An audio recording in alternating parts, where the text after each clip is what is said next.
From Pacifica, this is Democracy Now! I don't want to get off into a whole thing about history here, but the Statue of Liberty is a symbol of liberty enlightening the world. It's a symbol of American liberty lighting the world. The poem that you're referring to that was added later is not actually part of the original Statue of Liberty. President Trump's senior policy advisor, Stephen Miller, speaking on Wednesday about Trump's push to admit English-speaking immigrants after CNN's Jim Acosta asked Miller about the iconic poem inscribed at the base of the Statue of Liberty, which reads, "Give me your tired, your poor, your huddled masses yearning to breathe free." Today, we'll speak about the woman who wrote those words, Emma Lazarus, with her biographer, Esther Shore, about why Lazarus wrote the poem, how it became one of the most iconic poems about the United States, and why she's long been a target of white nationalists. Then, as President Trump embraces a proposal to slash the number of immigrants allowed into the U.S. by half in what would be the biggest overhaul of immigration law in half a century, we'll speak with two-time Emmy Award-winning journalist John Carlos Frey about Trump's newly appointed chief of staff, the retired General John Kelly, the former head of the Department of Homeland Security. If you have somebody who has a militaristic approach, who has a background as a general trying to mitigate an influx of people who are poor and turning it into a war, that seems to be what we have right now. I've always made the claim that we are actually at war with Mexico by the way that we manage. Border Patrol agents. And we're joined in studio by the Los Angeles-based Chicano band Las Cafeteras. We asked them about their hit single, If I Was President. I think in the left, we're always talking about what we're against. And for us, we really want to reimagine and really think what we're for. Because the day is coming, the day is here where we need to push forward an agenda of what we're for. And that's what the song was really about. Like, what would I do? You know, what would I push for? All that and more coming up. Welcome to Democracy Now!, democracynow.org, The War and Peace Report. I'm Amy Goodman. Special Counsel Robert Mueller has impaneled a federal grand jury in Washington, D.C. as he expands a probe into Russia's alleged interference in the 2016 presidential election. The move, first reported by the Wall Street Journal, gives Mueller's investigation the power of subpoena and opens the door to possible criminal charges against President Trump and his associates. Mueller's reportedly looking into whether Trump's firing of FBI Director James Comey last May constituted obstruction of justice. Mueller has also reportedly subpoenaed documents related to the business dealings of former Trump campaign chair Paul Manafort, as well as General Michael Flynn, Trump's one-time national security advisor. News of the grand jury came after Mueller added a 16th lawyer to his team of investigators, Greg Andres, a former member of the Justice Department's criminal division and white-collar lawyer specializing in foreign bribery. On Capitol Hill, the Senate barred President Trump Thursday from making recess appointments while lawmakers return to their home states for summer recess that will last through Labor Day weekend. The move was widely seen as a bid to block Trump from firing Attorney General Jeff Sessions as special counsel Robert Mueller continues the Russia investigation. Meanwhile, a pair of bipartisan bills introduced in the Senate Thursday would restrict President Trump's power to fire Special Counsel Mueller. President Trump urged Mexican President Enrique Peña Nieto not to publicly state his opposition to Trump's plan to build a border wall and have Mexico pay for it.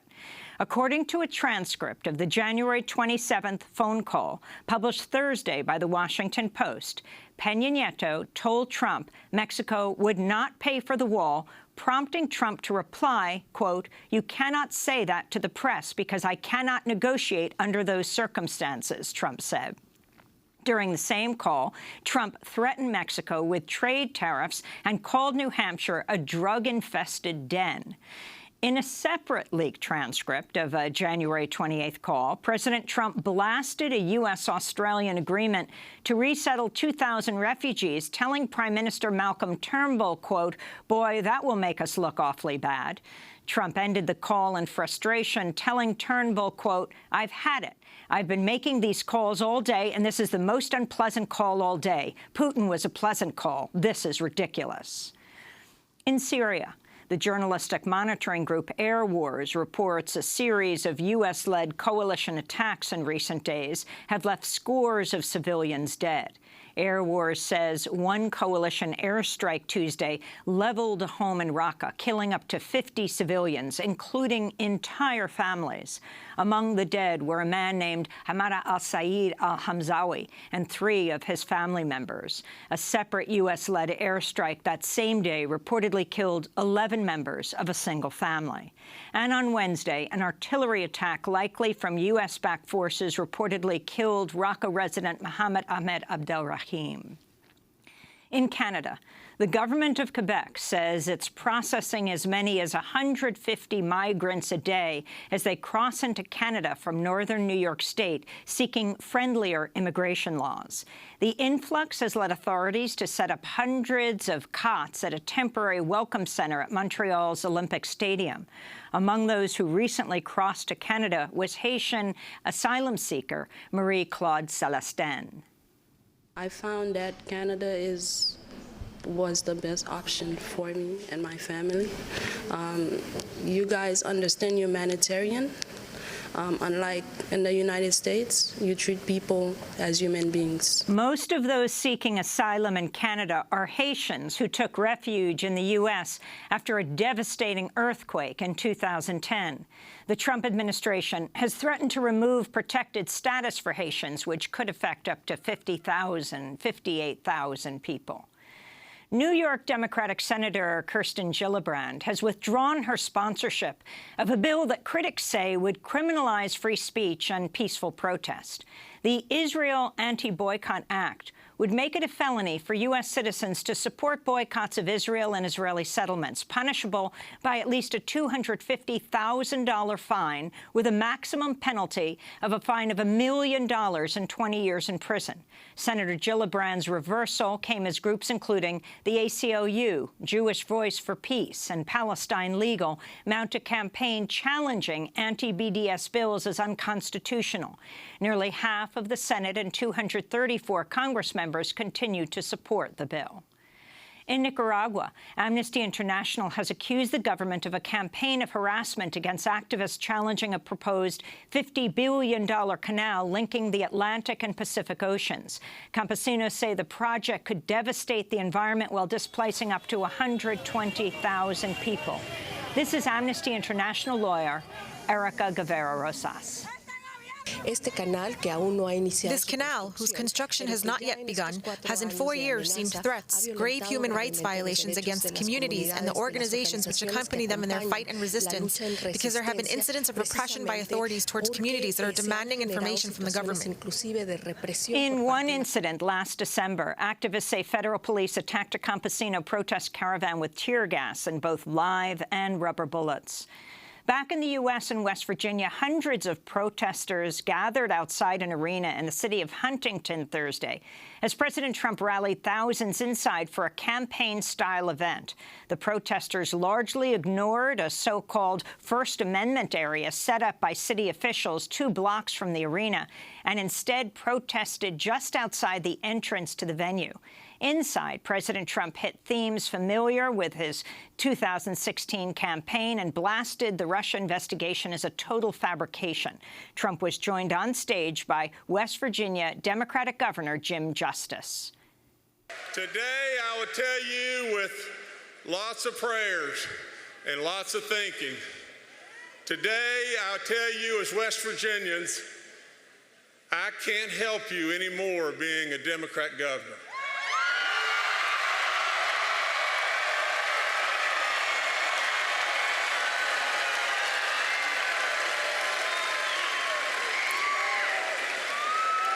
So tomorrow, I will be changing my registration to Republican.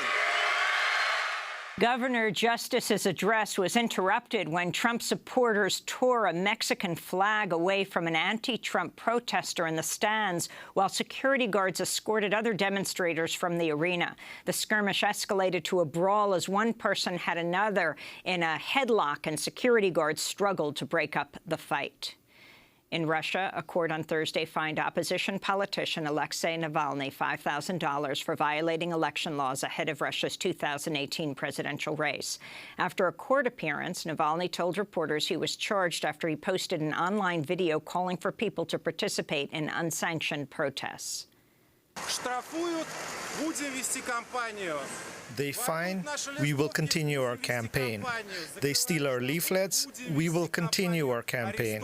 They close our headquarters, we will continue our campaign. They arrest us, and we will still continue our campaign, simply because we are right. In recent months, Navalny helped organize 2 large nationwide anti-government protests in Russia that were met with beatings and mass arrests by Russian police.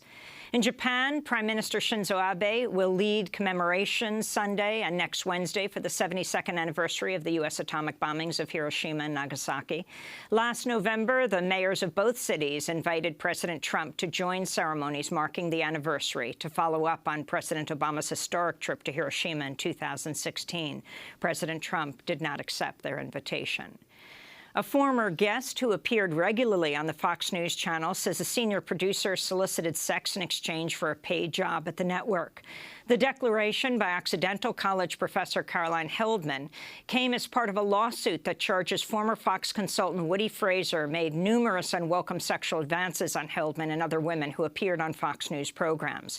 Heldman has also accused former Fox News personality Bill O'Reilly of sexist comments and of blacklisting her from the air after she complained. Attorney General Jeff Sessions moved Thursday to cut off federal aid to 4 cities accused by the Justice Department of failing to turn over jailed immigrants to federal immigration authorities. The move will deny funds from a program combating drug trafficking and gang violence to the cities of Baltimore, Maryland, Albuquerque, New Mexico, and the California cities of San Bernardino and Stockton. Sessions' move follows a series of actions taken by the Trump administration cracking down on sanctuary cities that limit cooperation with immigration authorities.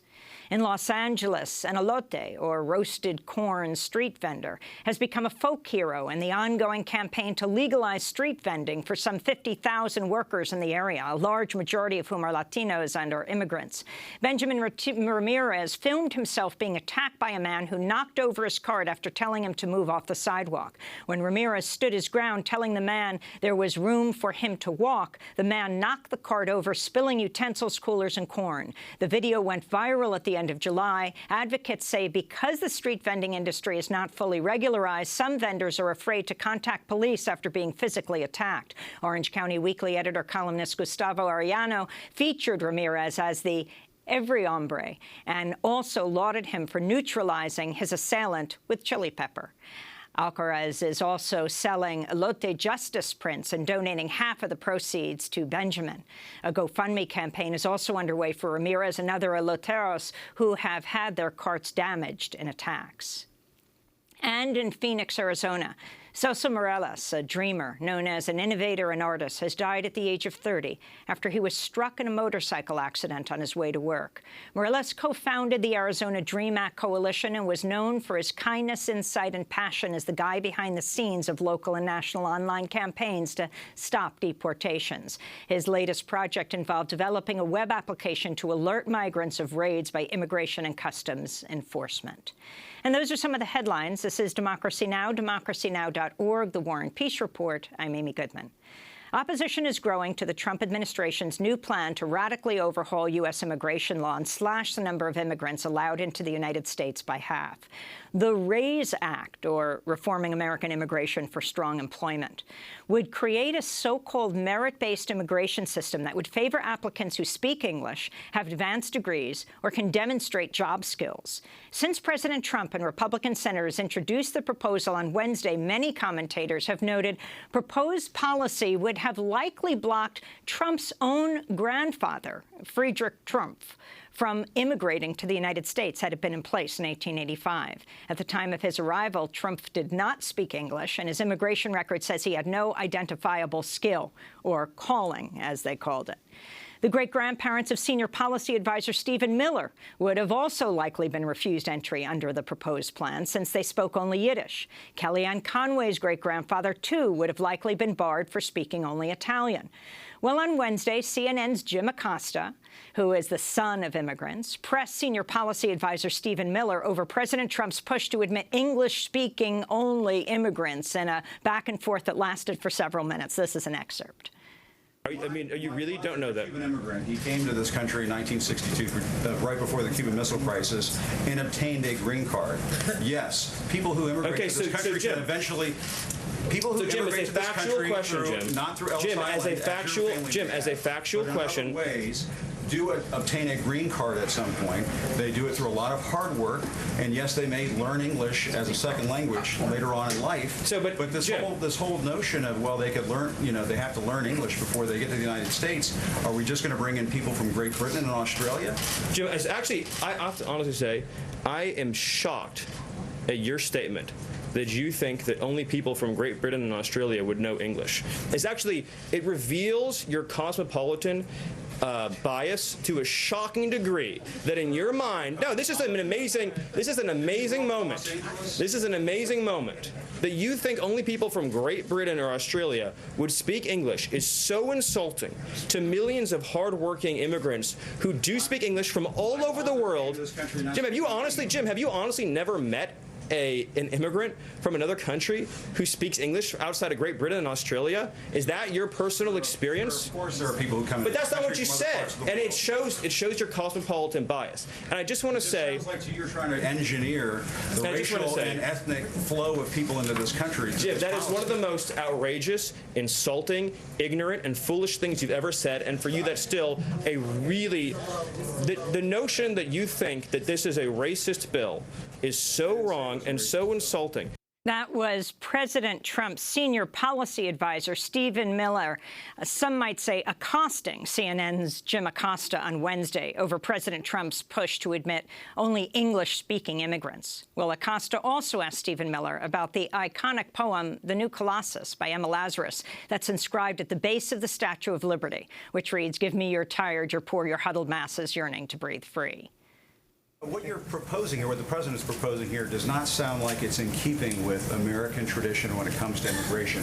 The Statue of Liberty says, "Give me your tired, your poor, your huddled masses yearning to breathe free." It doesn't say anything about speaking English or being able to be a computer programmer. Aren't you trying to change what it means to be an immigrant coming into this country? If you're telling them you have to speak English, can't people learn how to speak English when they get here? Well, first of all, right now, it's a requirement that to be naturalized, you have to speak English. So the notion that speaking English wouldn't be a part of our immigration systems would be actually very ahistorical. Secondly, I don't want to get off into a whole thing about history here, but the Statue of Liberty is a symbol of liberty enlightening the world. It's a symbol of American liberty lighting the world. The poem that you're referring to that was added later is not actually part of the original Statue of Liberty. But who was the poet, Emma Lazarus? Why did she write the poem, The New Colossus? And how did it end up being one of the most iconic verses about the United States? For more, we're joined by Esther Shore, author of the biography Emma Lazarus, professor of English and acting chair of the Humanities Council at Princeton University. She's joining us from London. Welcome to Democracy Now!, Professor Shore. So first respond to what the senior advisor to President Trump, Stephen Miller, said about this poem. Well, I was appalled to hear it, but not surprised, Amy. I follow Emma Lazarus's poetry and its use in the public sphere quite closely. And I get Google alerts every time huddled masses is mentioned in the press. So I know that what Miller was doing was taking a page from the alt-right playbook, where this poem is dismissed. It's been called graffiti, and it's been said that the poem is simply a distraction. That's not what the statue ever meant. And it degenerates from there, this rhetoric. Emma Lazarus has been called the Jewess who's trying to destroy the U.S., et cetera. So, it wasn't shocking to me. I think what happened was that you hear Miller's his tone becoming more shrill. When he dismissed the poem, the press room suddenly was full of people with rolling eyes and shaking heads. And it really, I think, put Miller off his game. You could see that he intuited that the nation watching this briefing would be doing much the same thing as I was. Now, Emma Lazarus, the poet who wrote this, has long been a target of white nationalists. Trump supporter and former imperial wizard of the Ku Klux Klan, David Duke, writes about Emma Lazarus in his 2003 book, Jewish Supremacism. In a chapter titled The Jewish-Led Alien Invasion, David Duke quotes lines from Lazarus's New Colossus and writes, quote, "As I looked into the American fight over immigration laws during the last 100 years, the driving force behind opening America's borders became evident. It was organized Jewry, personified by the poet Emma Lazarus, whose lines I quoted to begin the chapter," unquote. Well, in January, white nationalist Richard Spencer tweeted, "It's offensive that such a beautiful, inspiring statue was ever associated with ugliness, weakness, and deformity." So, Professor Shore, talk about this poem and Emma Lazarus herself, the poet, as a target of white nationalists. Well, I'm happy to do that, and it means going into a whole thing about history, obviously. So on one point, Miller was factually correct. The poem was not part of the original design or installation or dedication of the statue.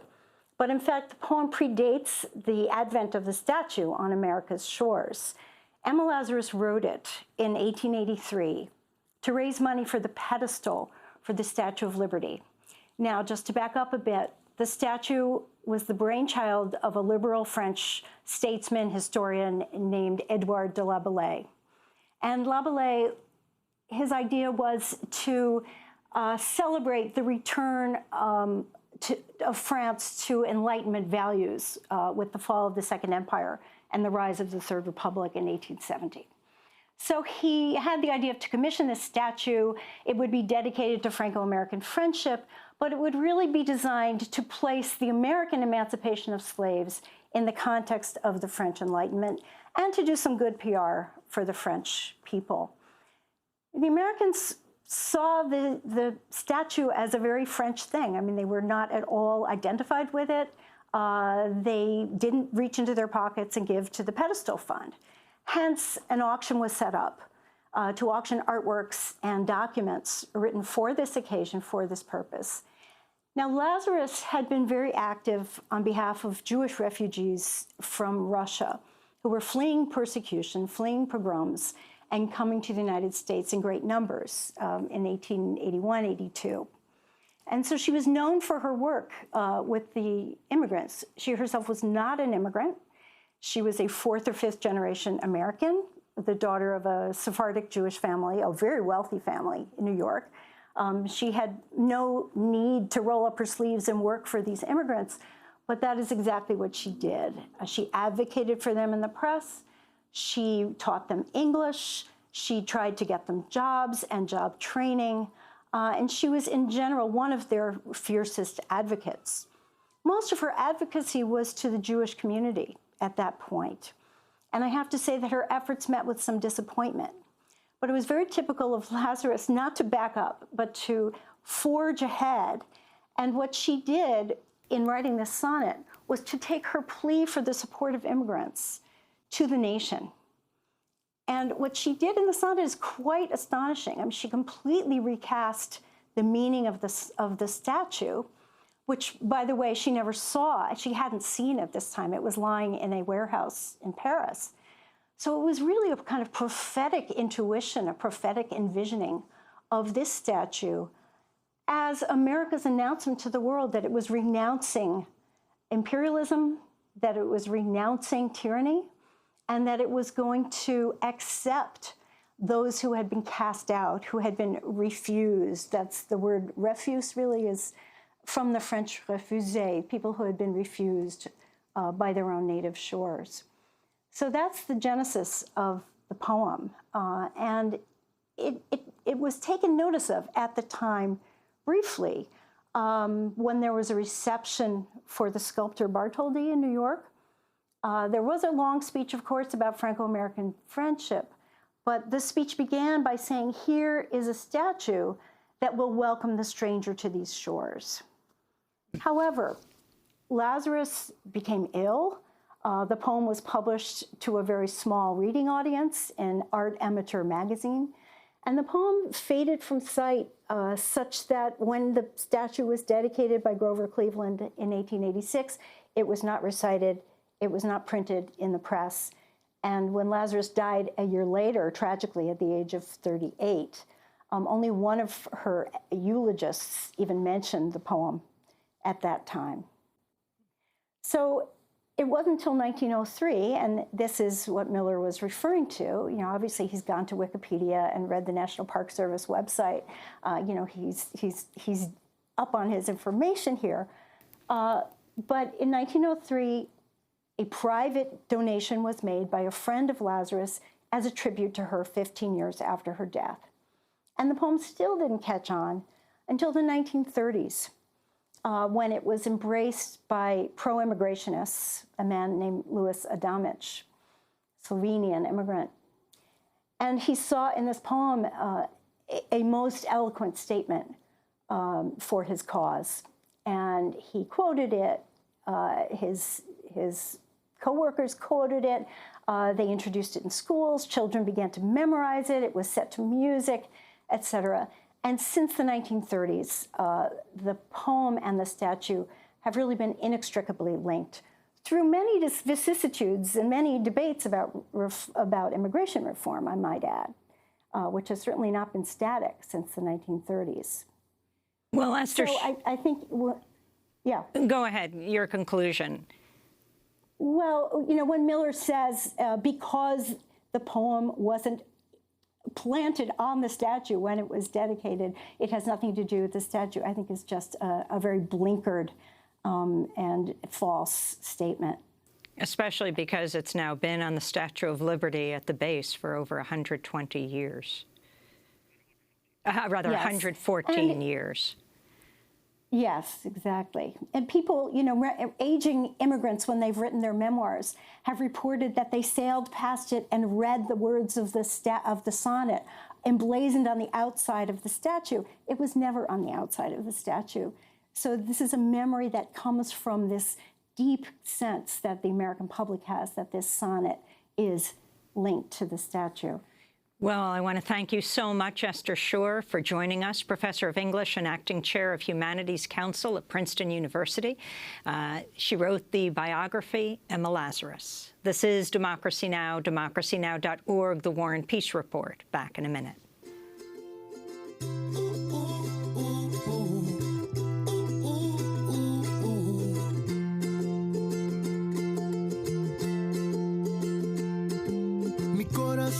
Se me cerró cuando acabó tu comprensión, ya no más.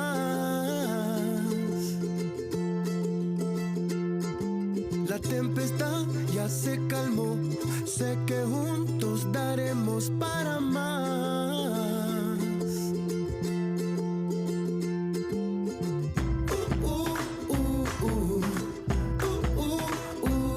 Ya no más. No more by Bang Data here on Democracy Now!, democracynow.org, The War and Peace Report. I'm Amy Goodman.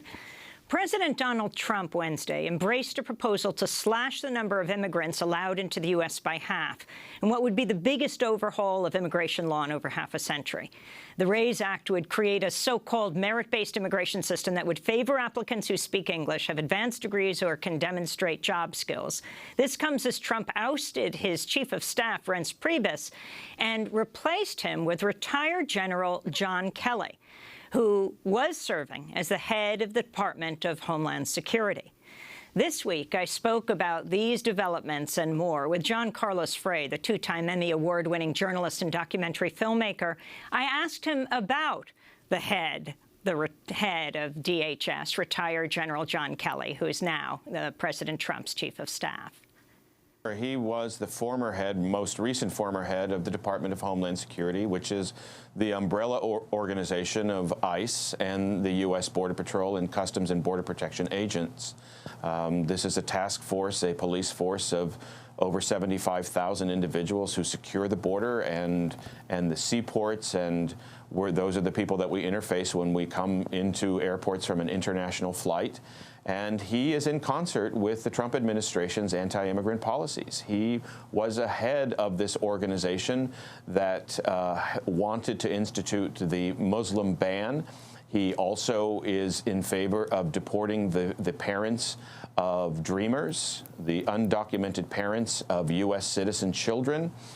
He would like to deport them. He is also trying to get, or was at least trying to be tough on enforcement, going after people who've committed crimes, even though they may not be violent crimes, trying to deport.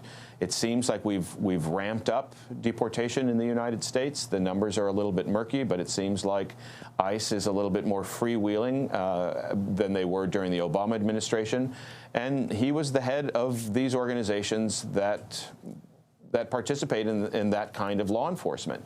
So he is Donald Trump's right-hand immigrant enforcer, or immigrant law enforcer. So sitting at the right hand of the president now, it doesn't seem like he was in any sort of protest against any of the Trump administration policies when it comes to immigrants. Let me go to Donald Trump introducing General John Kelly as his new chief of staff. Reince is a good man. John Kelly will do a fantastic job. General Kelly has been a star, done an incredible job thus far, respected by everybody, a great, great American. Reince Priebus, a good man. Thank you very much. That was President Trump on his way to give a speech in Brentwood, Long Island, New York, which encouraged police brutality. So much so that he was condemned and criticized by many of the top police organizations in this country, with even his own head of the DEA, the Drug Enforcement Administration, sending out a staff letter saying, do not abide by what he says. That's just a side note, but there is his endorsement of General Kelly as his chief of staff. Right. But it's a culture that also trickles down to Border Patrol agents, to ICE agents, to Customs agents, as we saw those two Customs agents that got away with poisoning a kid, a 16-year-old who ended up dying with no repercussions, no reprimand, no trial, no indictment. There is a culture of cruelty within law enforcement at the U.S.-Mexico border, and it seems to be exacerbated by the Trump administration's rhetoric. They are applauding a militaristic approach. The way that we manage our borders is by building a border wall, increasing the number of agents, allowing them to be more freewheeling, and probably, you know, we're asking for it here. We're going to probably see an escalation in excessive use of force. That has been meted out in the past when we increase the force. As a matter of fact, the increase in the force of law enforcement at the border is being handled by dumbing down the admission requirements. They're trying to to make sure that there are no lie detector tests. They're trying to make sure that they get as many agents in as quickly as possible. I mean, what could possibly go wrong if you do that? So at the border, we have a very serious problem. The issue of immigration is important. The issue of managing a country's borders is also important. But the root cause of migration has nothing to do with a militaristic approach. These are not the enemy. So to point a gun at a person who's leaving their home country because they're poor and because they're looking for a job seems to be excessive. And that seems to be the one and only approach that the Trump administration is employing. Let's use as much military force at the U.S.-Mexico border as we possibly can to stop migrants who harvest our crops and work in our restaurants from coming into the country. They've portrayed these immigrants as criminals, as terrorists, as gang members, when the U.S. Border Patrol statistics actually prove that over 99% of all undocumented immigrants have no criminal record. The only crime that they've committed is crossing the border without papers, which is a violation of immigration law. But they're all portrayed as hardened criminals. I want to ask you one more question about John Kelly. He's now the chief of staff of President Trump. Before that, the general was the head of Department of Homeland Security. And he became the head of the Department of Homeland Security after being the head of U.S. Southern Command for something like 4 years. Can you talk about that trajectory of General Kelly and the significance of him being head of U.S. Southern Command in places like, Colombia? Yeah, it goes to the point that I think that you're alluding to and that we can see is that the U.S.-Mexico border is not a war zone. But if you take a look, we fly Black Hawk helicopters. We have 3 unmanned drones that fly 24/7 over the U.S.-Mexico border. There are vehicles, armored vehicles that look like tanks and Humvees that patrol. We can stop people at checkpoints and violate civil rights, and people do not have freedom to move around that region at the U.S.-Mexico border. So if you have somebody who has a militaristic approach, who has a background as a general, trying to mitigate an influx of people who are poor and turning it into a war, that seems to be what we have right now. I've always made the claim that we are actually at war with Mexico by the way that we manage.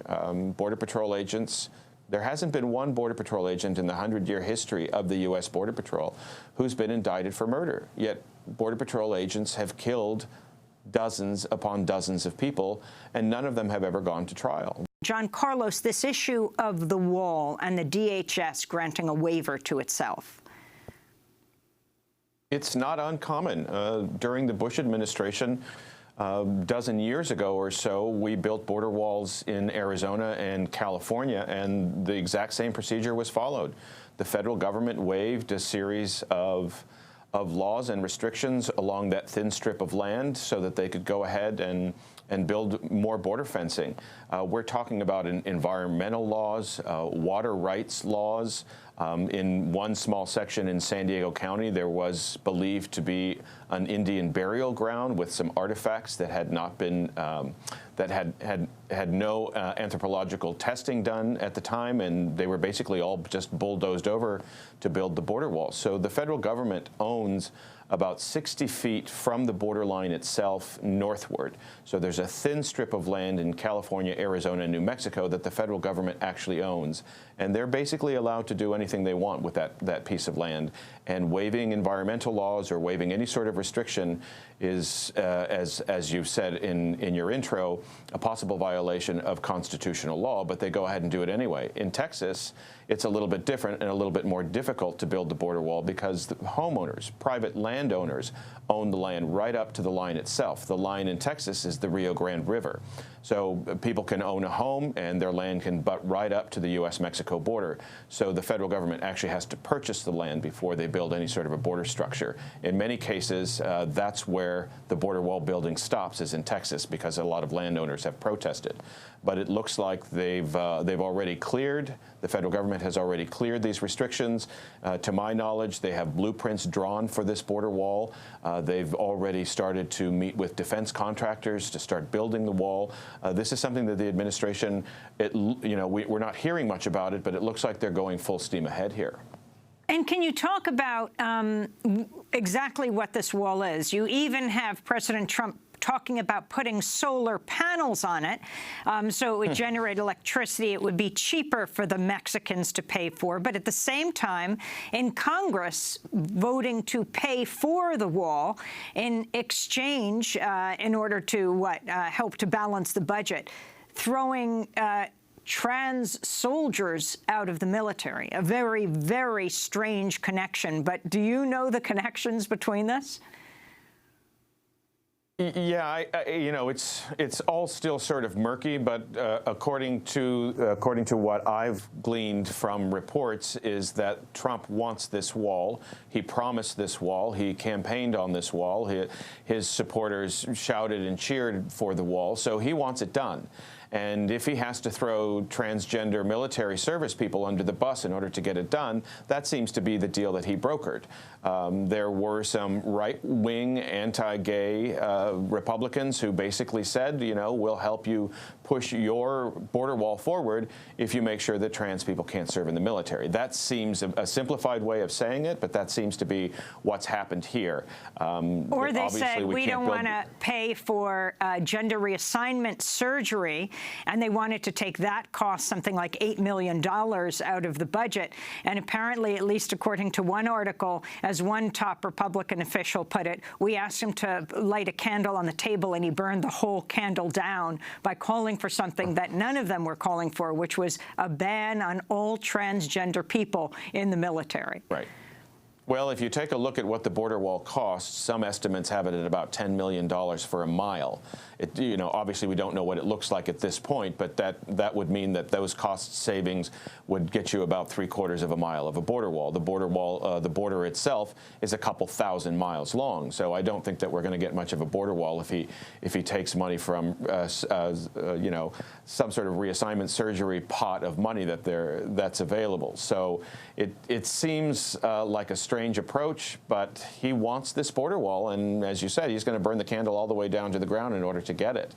We don't know what the border wall is going to look like. There haven't been any real plans. The border, if you've ever been down there, is different depending on what state and what part of the state you're in. There is desert sand, so that has to be some form of construction to deal with the shifting dunes. There are rivers. There are mountains in some places that are 8,000 feet tall. Are we going to build a border wall up on the mountains? There are also washes that can fill with water within minutes, dry riverbeds that are 40 feet long after a long rainstorm, so we have to divert water.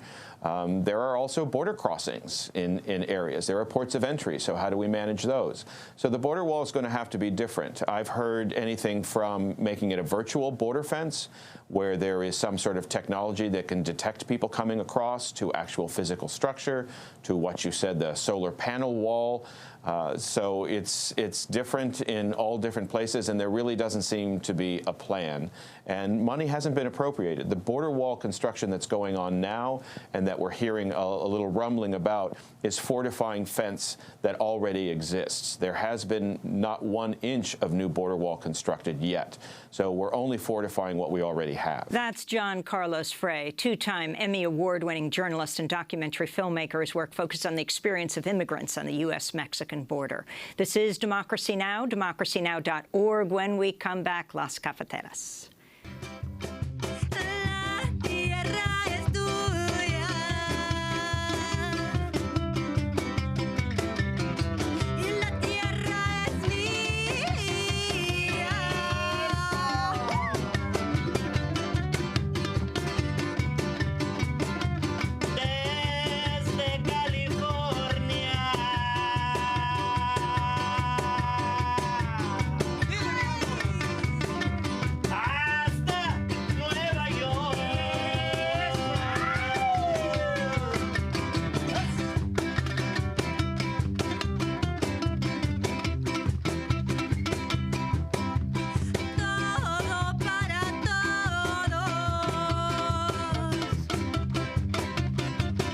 Yes, that's Las Cafeteras performing This Land Is Your Land from their latest album, Tastes Like L.A. They were here in our Democracy Now! Studio. I'm Amy Goodman. This is Democracy Now! Yes, the Los Angeles-based Chicano band Las Cafeteras joined us here in New York. The band's been described by the Los Angeles Times as a uniquely Angelino mishmash of punk, hip-hop, beat music, cumbia, and rock. This year, they released their new album called Tastes Like L.A. Here, they're performing their hit single, If I Was President, in our studio. It begins with musician Denise Carlos singing in Spanish, If I Was President, honestly, if I was president for my people. Si fuera presidente, honestamente, si fuera presidente, para mi gente, si fuera presidente, honestamente, presidente, para mi gente.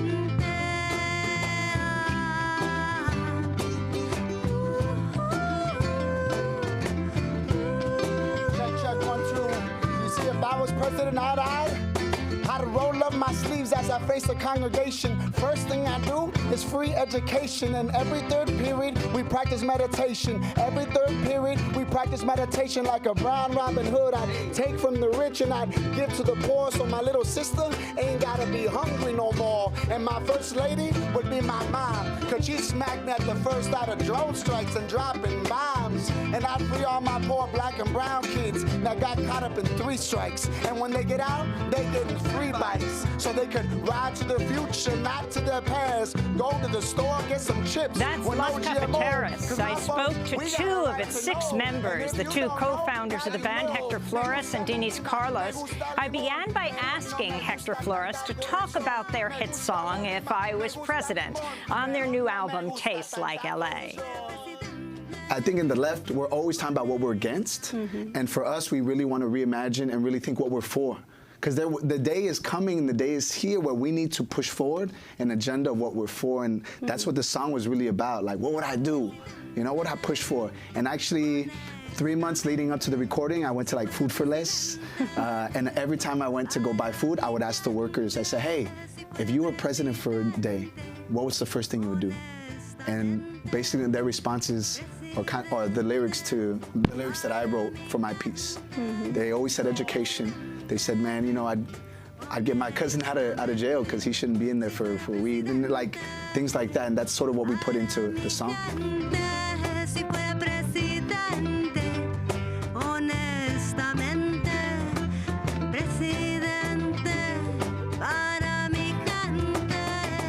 At my inauguration, I burned tobacco at the opening. Send thanks and prayers to Creator and our living bees then. I'd sit you down with your abuelita, rewrite history so our kids could see where we came from and a new destiny. From Flint to Cali, water flowing pure and free. My Department of Peace will melt guns into bike racks. Budget cuts to corporate kickbacks. If I was president, well, there'd still be drama. Takes a village to heal our generational trauma. So shake your spine, put your hands up high. We got a different kind of party in the White House tonight. If I was president, hey, what would I do if I was president? I'd ask you if. And Las Cafeteras, the name of your band, what does it mean? It comes from a space called the East Side Cafe in Northeast LA, and it is a space that had this wild imagination about self-determination and creating a world where many worlds exist. And this is really the narrative and the teachings of the Zapatistas in Chiapas, Mexico, of not responding to a government that doesn't identify or recognize them, but really taking it upon themselves to govern themselves in a way that they find holds dignity. And so for us in those days, it was a space that really gave us, again, the imagination of more. How do we build a world where we fit and where we're powerful and where our voice is heard? And so it's a beautiful, beautiful root of how we as Las Cafeteras started playing music, where we never grew up playing music. And it was, for many of us, first time that we even sang out loud in front of people. Yeah. So introduce this song for us, which everyone knows a form of This Land Is Your Land, and why you chose to put it on the album. So This Land Is Your Land was written by Woody Guthrie. And when he wrote it, he actually omitted verses because he wrote it during the McCarthy era. And so we were asked to write a song. You know, I remember an organization asked us to write like an American song, like an old school. And they said, well, we didn't really want to. And so we actually went back and said, what songs exist, like traditional folk songs that really speak to our identity? And we found This Land Is Your Land. It was actually Sharon Jones and the Dap Kings. We saw her example, and it was beautiful. And then we said, well, why don't we do it our own? We did a Mexican Zapatista funk version. This is Las Cafeteras singing This Land Is Your Land. This land was made for you and me. As I was walking, I saw a sun and run on that side. It said no crossing, and on the other side it said nothing. This land was made for you and me. Oh, this land. This land. Oh, this land. Which land? This land was made for you and me. Oh, this land. This land. Oh, this land. Whose land? This land was made for you and me. That's Las Cafeteras in our Democracy Now! Studios singing This Land Is Your Land, and it's one of the songs in Tastes Like L.A. Denise Flores, why did you call the album Tastes Like L.A.? And why the cover, which is a food truck? You know, a lot of places that we play ask, what genre do you play? And we don't fit in any specific box. We don't fit in a genre. We are so LA flavored, and that's the only way we would know how to describe it. We grew up listening to hip hop, norteño, rancheras, cumbia, punk, goth, you know, and all of us come from so many different traditions and experiences. We're Chicanos, we're Mexican, but as Hector always says, that just means that you're mixed and you come from all kinds of places. And so for us, we really wanted to introduce ourselves back into the musical world as just a band from LA playing everything and anything, and not fitting into a box, because as people we don't fit into a box, right? So the census is really complicated for us. And we have this food truck because in LA it's, you know, food justice and even vendor rights are a big deal. I think LA is one of the biggest cities in the country that don't have established policies that protect street vendors. Hector, can you talk about the food truck that was turned over just a few days ago? The video went viral when a guy turned over this man's truck. There's this man who flipped over a corn truck where a man was selling corn on the street because he didn't want to move. And I feel that speaks to how I think a lot of our communities feel about street vendors. But that's really basically reflected in the fact that policies don't protect street vendors. So for us, like the ice cream truck, the elotero man, the paletera woman, folks who are making a living selling food need to be protected. They're trying to raise their families, live a life of dignity. And so that's why on the front of our CD, it's an ice cream truck. You know, that's LA for us. It's people working, doing what they have to, selling food to raise, you know, their families and have a life of dignity. Let's go to Tiempos de Amor. Talk about this song, the origins of it, Denise. So Tiempos de Amor, when a certain person was up on a podium as a candidate for president, speaking about Mexican people, saying that we are rapists and we're drug dealers and we're dangerous, and some of us are good. You don't like to say President Trump's name? I would rather not, although I'm okay other people saying it. And so the lyrics that I wrote for Tiempos de Amor, I went back into my parents' story, and I went back into my family story, and everybody I know, most of the people that I know are first generation born in the U.S. And the root of the reason why a lot of our parents left the comforts of their home and family was because of love. They loved their children that they didn't have so much that they sacrificed really their lives. And I just wanted to remind people that the root of all this pain and the root of all this struggle is love. And we can't live without it. And it's so easy to criminalize people and to dehumanize because they're breaking laws, and we forget that laws aren't always, you know, dignified and compassionate and understanding and just. And so we just had a truck full of people found in Texas, and 10 of those folks had passed away. And so what I saw in the reaction to a lot of the article was, well, they were illegal, they deserve it. And it breaks my heart that we are in a time where people care more about laws and policies than actual people and beating hearts. Tiempos de Amor means times of love. Yes. Can you share the first verse with us in English, since you sang it in Spanish? It says, I would cross whatever river to be close to you, because I feel an emptiness beating in my heart. Let's go to Tiempos de Amor. This is Las Cafeteras.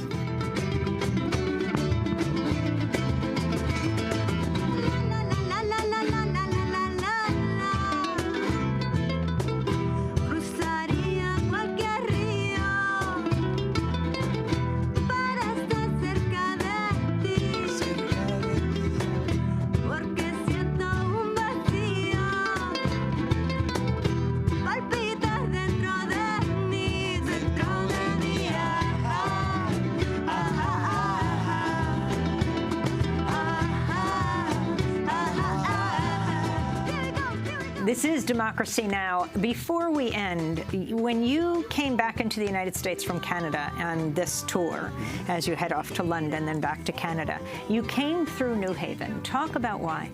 We had a show in New Haven, Connecticut, and coming into New Haven, I received a text message from the Connecticut Immigrant Rights Organization saying there's a woman in Sanctuary, and her name was Nuri Chavarria, and they were having a vigil that night for her. And we found out, and they asked us to come to the vigil and play. And we found out that there's a woman, Nuri Chavarria, who was to be deported last Thursday. And instead of showing up for deportation, she went to Sanctuary. She went to Sanctuary in a church. And so we went and we met Nuri, and we played at the vigil. And the next day we were able to go to the church, meet her, hear her story. She has 4 children. She's been here for almost a quarter of a century. 4 U.S.-born children. Over 20 years in the United States, no criminal record. And every year since 1999, she's been going into court to get a year sort of a relief. Extension. But last month she went in, and instead of giving her a year extension, they put an ankle bracelet on her, and they told her you're going to be deported in a month. A shackle on her ankle. And they told her in front of her 9-year-old daughter. And instead of showing up to court to be deported, she went into Sanctuary. And so when we learned about that, we said we have to go. We have to make it happen. And we were able to meet her, and we actually did a video in support and asking people to call Department of Homeland Security. And I got a text message 2 days ago that she has been, she received, what is the word, clemency? Relief from deportation. For a year. A federal judge has asked ICE to re-examine her case. Yes, and that is in part to the organizations in New Haven, Connecticut, doing that beautiful work. So when people say, like, you know, when you're asked to help and call ICE, it works. What did you play outside of the church? Outside of church, we played Tiempos de Amor, La Bamba Rebelde, La Bamba Rebelde, If I Was President. And If I Was President outside. And it was a banging show in an empty parking lot right next to the church. So this is interesting what you do when you go from city to city. Can you explain the kind of theme? So we're movement organizers. We're organizers before we're musicians. So when we go into new towns, we identify who's doing work in that town. Who's doing, what is the issue that needs to be elevated? We went to Burlington, Vermont, and we met with dairy farm workers. The whole migrant justice group. Justice organizations. And we found out that there's a lot of injustice against dairy farm workers. We had no idea. We invited them to our show. You know, they were able to table, share their work, and that's the work that we do. And we do shows called Beats Not Borders, or Beats and Bridges, where we go into different neighborhoods, different cities. We invite the local DJ, we invite the organizations, you know, and basically we have these banging parties and we get down with justice, but we elevate and connect people in the neighborhood to the movements. And I think that's the work we want to do as musicians. Those are 2 of the co-founders of Las Cafeteras, Hector Flores and Denise Carlos. Their new album is Tastes Like L.A. You can watch their full extended interview and performances in the Democracy Now! Studio at DemocracyNow.org. And that does it for our broadcast. A special fond farewell to our outgoing video fellow, Andre Lewis. Andre, we wish you the very best, and thank you so much for your contributions and your work here at Democracy Now! You made us so much better. Democracy Now! Is produced by Mike Burke, Dina Guzder, Noreen Sheikh, Carla Wills, Laura Gottesdiener, Sam Malkoff, John Hamilton, Ravi Karen, Hani Masood, Sharina Nadura, Andre Lewis, Mike DeFilippo, Miguel Noguera, and Paul Huckabee, our engineers. Special thanks to Becca Staley, Julie Crosby, Hugh Grand, David Prude, Ariel Boone, Vesta Godars. You can go to our website at democracynow.org to read the transcripts, get our video and audio podcasts, and you can text the word Democracy Now! One word to 66866 and sign up for our daily digest and news headlines. I'm Amy Goodman. Thanks so much.